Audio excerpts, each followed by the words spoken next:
ನಡಿ ಈಗ ಶುರು ಮಾಡೋಣ.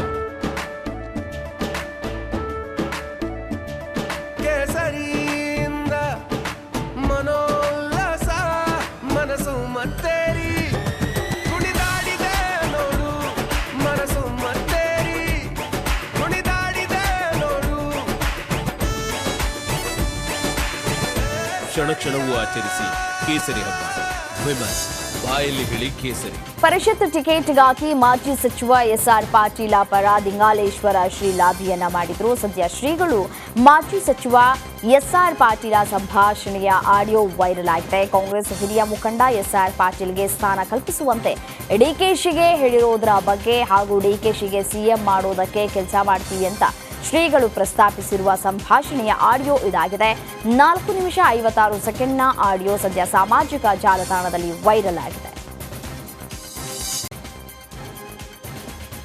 ಇಂದು ಈಶಾನ್ಯ ಕರ್ನಾಟಕ ಪದವೀಧರ ಕ್ಷೇತ್ರದ ಚುನಾವಣೆ ನಡೀತಾ ಇದೆ. ಈ ಬಾರಿಯ ಕಲಬುರಗಿ ಪದವೀಧರ ಕ್ಷೇತ್ರದಲ್ಲಿ 99,121 ಪುರುಷರು, 57,483 ಮಹಿಳೆಯರು ಹಾಗೂ ಇತರೆ 19 ಮತದಾರರು ಸೇರಿ ಒಟ್ಟು 1,56,623 ಮತದಾರರಿದ್ದಾರೆ.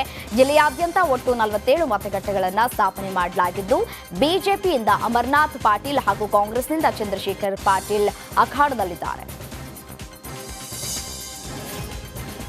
ಇಂದು ನೈಋತ್ಯ ಪದವೀಧರ ಕ್ಷೇತ್ರ ಚುನಾವಣೆ ನಡೀತಾ ಇದೆ. ಈ ಬಗ್ಗೆ ಉಡುಪಿಯಲ್ಲಿ ಮಾತನಾಡಿದಂತಹ ಬಿಜೆಪಿ ಬಂಡಾಯ ಅಭ್ಯರ್ಥಿ ರಘುಪತಿ ಭಟ್, ನನಗೆ ಗೆಲುವಿನ ವಿಶ್ವಾಸವಿದೆ. ಮತದಾರರು ನನಗೆ ಮತ ಹಾಕುವುದಕ್ಕೆ ನಿಶ್ಚಯ ಮಾಡಿದ್ದಾರೆ.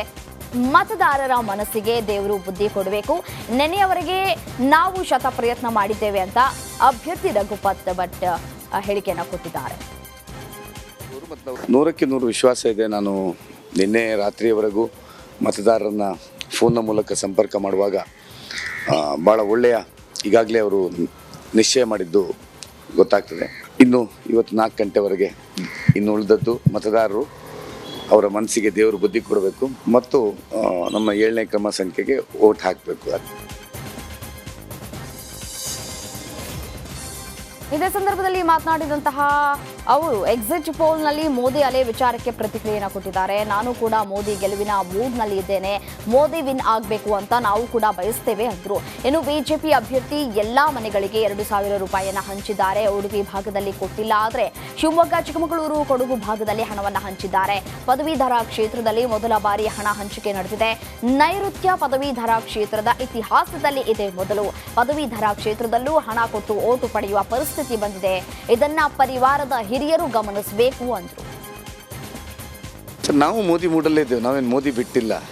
ನಾಳೆ ಅವರು ವಿನ್ ಆಗಬೇಕು ಅಂತ ನಾವು ಬಯಸುವವರು ಮತ್ತು ಅವರು ಗೆದ್ದೇವೆ. ಈ ಚುನಾವಣೆ ಬೇರೆ, ಆ ಚುನಾವಣೆ ಬೇರೆ, ಹಾಗಾಗಿ ಏನಿಲ್ಲ. ಆದರೆ ಭಾಳ ಬೇಸರದ ವಿಷಯ ಅಂತ ಹೇಳಿದರೆ ಬಿ ಜೆ ಪಿಯ ಒಂದು ಅಭ್ಯರ್ಥಿ ಆದಂಥವ್ರು ಇವತ್ತು ಎಲ್ಲ ಮನೆಗಳಿಗೆ 2,000 ರೂಪಾಯಿ ಶಿವಮೊಗ್ಗ ಭಾಗದಲ್ಲಿ, ಉಡುಪಿ ಮಂಗಳೂರಲ್ಲಿ ಕೊಡಲಿಲ್ಲ, ಶಿವಮೊಗ್ಗ, ಚಿಕ್ಕಮಗಳೂರು, ಕೊಡಗು ಈ ಭಾಗದಲ್ಲಿ ಪ್ರತಿ ಮನೆಗೆ ಕವರ್ 2,000 ಕೊಡುವಂಥ ಫಸ್ಟ್ ಟೈಮ್ ನಮ್ಮ ಪದವೀಧರದ ಇತಿಹಾಸದಲ್ಲಿ, ನೈಋತ್ಯ ಪದವೀಧರದಲ್ಲಿ ಇಷ್ಟವರೆಗೆ ಯಾವ ಅಭ್ಯರ್ಥಿಯೂ ಮಾಡಲಿಲ್ಲ.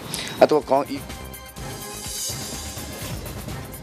ಬೆಂಗಳೂರು ಪದವೀಧರ ಕ್ಷೇತ್ರದ ಚುನಾವಣೆ ಚುರುಕುಗೊಂಡಿದೆ. ರಾಮನಗರ ಜಿಲ್ಲೆಯಲ್ಲಿ ಒಟ್ಟು 18,000 ಮತದಾರರಿದ್ದಾರೆ. ಜಿಲ್ಲೆಯ 5 ತಾಲೂಕು ಕಚೇರಿಗಳಲ್ಲಿ ಒಟ್ಟು 28 ಮತಗಟ್ಟೆಗಳಲ್ಲಿ ಮತ ಹಕ್ಕು ಚಲಾವಣೆ ನಡೀತಾ ಇದೆ. ಬ್ಯಾಲೆಟ್ ಪೇಪರ್ನಲ್ಲಿ ಮತದಾನ ಮಾಡುವುದಕ್ಕೆ ಅವಕಾಶವನ್ನು ನೀಡಲಾಗಿದೆ. ಇನ್ನು ಮತಗಟ್ಟೆಗಳ ಬಳಿ ಬಿಗಿ ಪೊಲೀಸ್ ಬಂದೋಬಸ್ತ್ ನಿಯೋಜನೆ ಮಾಡಲಾಗಿದೆ. ಈಶಾನ್ಯ ಪದವೀಧರ ಕ್ಷೇತ್ರದ ಮತದಾನ ಹಿನ್ನೆಲೆ ಯಾದಗಿರಿಯ ಮತಗಟ್ಟೆ ಸಂಖ್ಯೆ 144ರಲ್ಲಿ ನೀರಸ ಮತದಾನ ವ್ಯಕ್ತವಾಗ್ತಾ ಇದೆ. ಜಿಲ್ಲೆಯಾದ್ಯಂತ ಮಳೆ ಸುರಿತಾ ಇರೋದ್ರಿಂದ ಮತಗಟ್ಟೆಗೆ ಬರುವುದಕ್ಕೆ ಮತದಾರರು ಹಿಂದೆಟನ್ನು ಹಾಕ್ತಾ ಇದ್ದಾರೆ. ಇಲ್ಲಿಯವರೆಗೆ ಒಟ್ಟು 10,192 ಪುರುಷರು, 4,647 ಮಹಿಳಾ ಹಾಗೂ ಇತರೆ 3 ಸೇರಿ ಒಟ್ಟು 14,842 ಮತದಾರರು ಮತವನ್ನು ಚಲಾಯಿಸಲಿದ್ದಾರೆ. ನಾಳೆ ಲೋಕಸಭಾ ಚುನಾವಣೆ ಫಲಿತಾಂಶ ಹಿನ್ನೆಲೆ ಇಂದು ಬೆಂಬಲಿಗರು ಸಂಸದ ಡಿಕೆ ಸುರೇಶ್ ಗೆಲುವಿಗಾಗಿ ಕನಕಪುರ ಪಟ್ಟಣದಲ್ಲಿರುವಂತಹ ಕೆಂಕಿರಮ್ಮ ದೇವಾಲಯದಲ್ಲಿ ಹೋಮ ಹವನ ಪೂಜೆಯನ್ನ ಮಾಡಿ ಪೂಜೆಯನ್ನು ಸಲ್ಲಿಕೆ ಮಾಡಿದರು. ಕಾಂಗ್ರೆಸ್ ಯುವ ಘಟಕದ ಅನಿಲ್ ದೀಪು ಎಂಬುವರಿಂದ ಪೂಜೆಯನ್ನು ಸಲ್ಲಿಕೆ ಮಾಡಲಾಯಿತು. ನಾಳೆ ಫಲಿತಾಂಶದಲ್ಲಿ ಡಿಕೆ ಸುರೇಶ್ಗೆ ಹೆಚ್ಚು ಬಹುಮತ ಬರಬೇಕು, ವಿಜಯವನ್ನ ಲಭಿಸಬೇಕು ಅಂತ ಹೇಳಿ ವಿಜಯದುರ್ಗದಲ್ಲೂ ಕೂಡ ಯಾಗವನ್ನ ನೆರವೇರಿಸಲಾಗಿದೆ. ಲೋಕಸಭಾ ಚುನಾವಣೆ ಮಹಾ ಎಕ್ಸಿಟ್ ಪೋಲ್ ವಿಚಾರಕ್ಕೆ ಸಂಬಂಧಿಸಿದಂತೆ ಬೀದರ್ನಲ್ಲಿ ಬಿಜೆಪಿ ಶಾಸಕ ಶರಣು ಸಲಗಾರ ರಿಪಬ್ಲಿಕ್ ಕನ್ನಡಗೆ ಹೇಳಿಕೆಯನ್ನು ಕೊಟ್ಟಿದ್ದಾರೆ. ಖರ್ಗೆ ಅಳಿಯ ಸಚಿವ ಈಶ್ವರ ಖಂಡ್ರೆ ಪುತ್ರ ಡಿಕೆ ಸುರೇಶ್ ಸೇರಿದಂತೆ ಘಟಾನುಘಟಿ ನಾಯಕರು ಸೋತು ಸುಣ್ಣವಾಗಲಿದ್ದಾರೆ.